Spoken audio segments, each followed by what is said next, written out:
I wasn't always a good person. There was a time in my life when I would have drug you out of your car, beat you with a crowbar, taken your money, and walked away. I would have left you on the side of the road, not caring if you were alive or dead. And later that evening, I would have went somewhere and got something to eat, maybe Denny's. And I'd have paid for my food with your money without a second thought of you. See, who I was at that time had been so hurt by the world and built up so much armor that not even pain could reach me.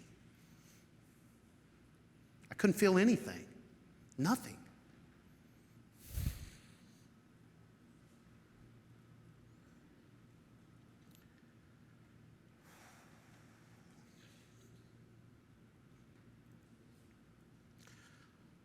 I'm not here to tell you the story of my trauma and how I got that way. You know these stories of young men that are angry, emotional, physical, sexual abuse. There's a lot of that out there. I'm here to tell you a different story. I'm here to tell you how we're breaking the cycle, the story of transformation. I'm Aaron, and I'm a firekeeper at Inside Circle.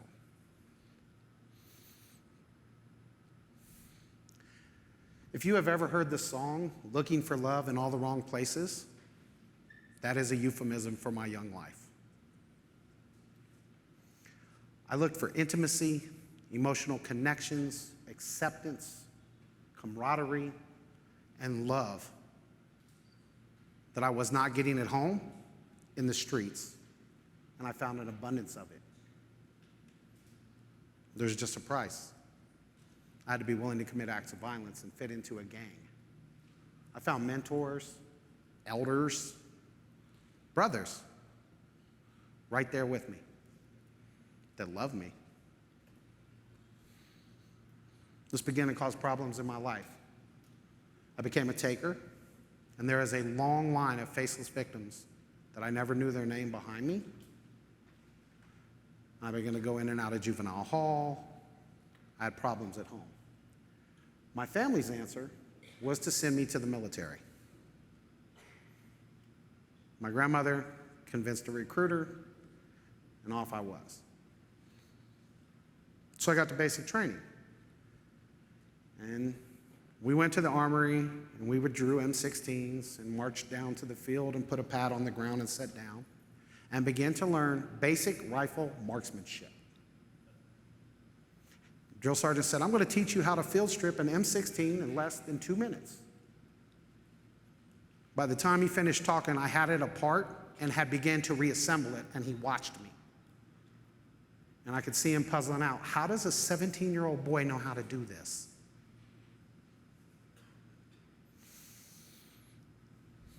Couple combat tours.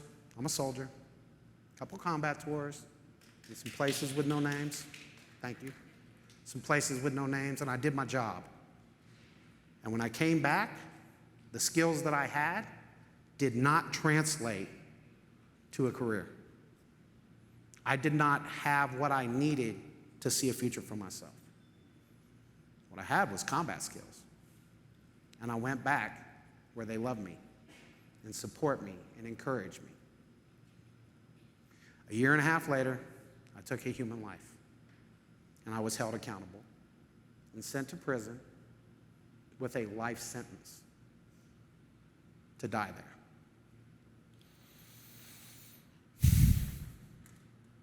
I did not immediately change. It was more the same. Gangs, drugs, violence. Me and my gang ran hundreds of thousands of dollars worth of drugs,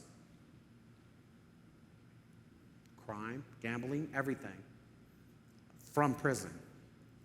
I was in a prison gang. I had graduated to the college of the streets. I joined the fraternity. I'm now a prison gang. Went very quickly up the ladder because I was very good at violence, and I had no qualms with doing it, and I was smart.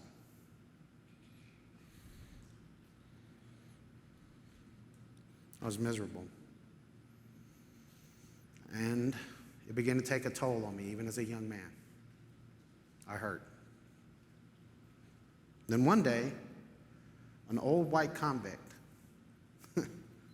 James McNally, walks across the yard to the area where my gang is and points the finger and says, "Hey, Aaron."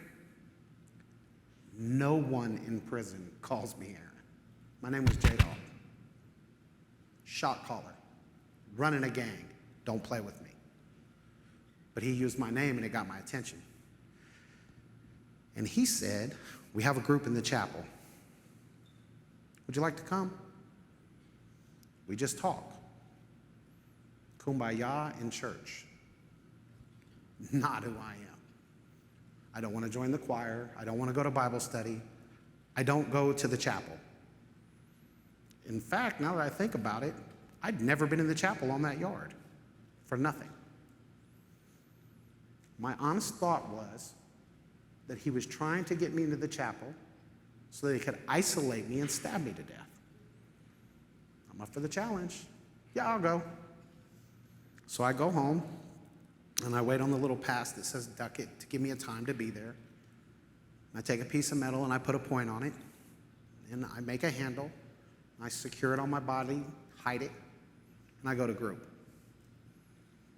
And I walk into that chapel, and I am immediately struck by the difference in the men that are there from what I see from them on the yard. I am standing in the presence of different men somehow. Didn't know how. And we have some agreements there. The first is what's said there, and what happens there stays there. So there's some stuff I can't tell you, but I can tell you about what I experienced. I listened to some of the realest talk that I had ever heard in my life, open and vulnerable and honest. And something inside this guy who cannot feel felt something.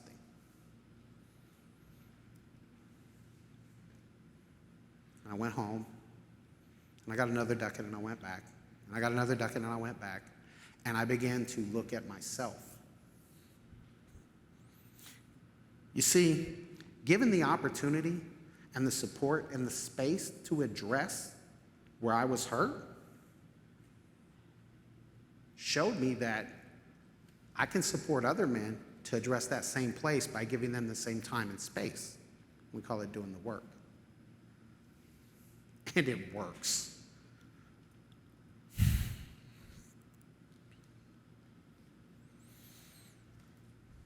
It's the most important part. Space, time, and connecting. We began to free men from prison inside prison. I began to live my life very differently. Suddenly, I cared about how I showed up in the world, what my life looked like, how I walked, how I talked. That mattered to me. Dignity, maybe? It just kind of hit me right now. Dignity? And I watched it happen with other men. And I'm here to tell you that it works. I can prove it works. Data-driven positive outcomes. What all the funders want to hear about. Data-driven positive outcomes. So ask me about the 500 men who have been through this program in the last 25 years. How many of those men have came back to prison? That's not rhetorical. Somebody asked me. 0.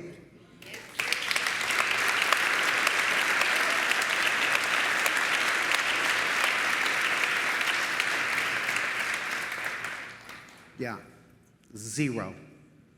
We began to live different lives.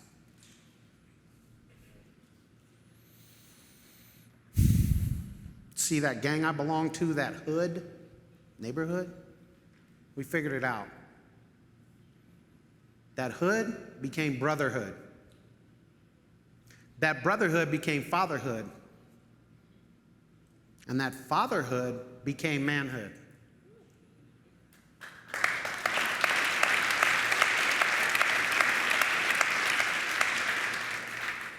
We learned how to live in a healthy masculine way without toxic masculinity in the depths of a maximum security prison in America, deemed as the most violent place in America, in prison. We learned how to live. We learned how to love each other, support each other, hold each other accountable with some integrity. It was an amazing time in my life. It really was.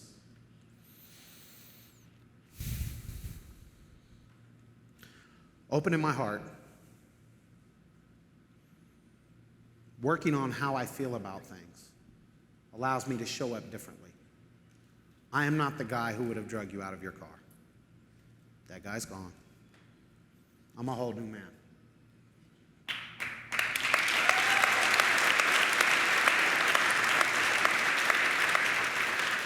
And when I say whole man, I mean a whole man. I'm here. See, we got a secret sauce at Inside Circle. It's an ingredient. I'm going to give it to you. We're not the Colonel hiding the 11 herbs and spices. You can know the secret. We go to the place in our lives where it hurts the most, where hope has become a mere spark, right on that edge of I quit and I give up. And that place right there, we feed love, we feed light, we feed compassion. That spark becomes a little flame, and we nurture it.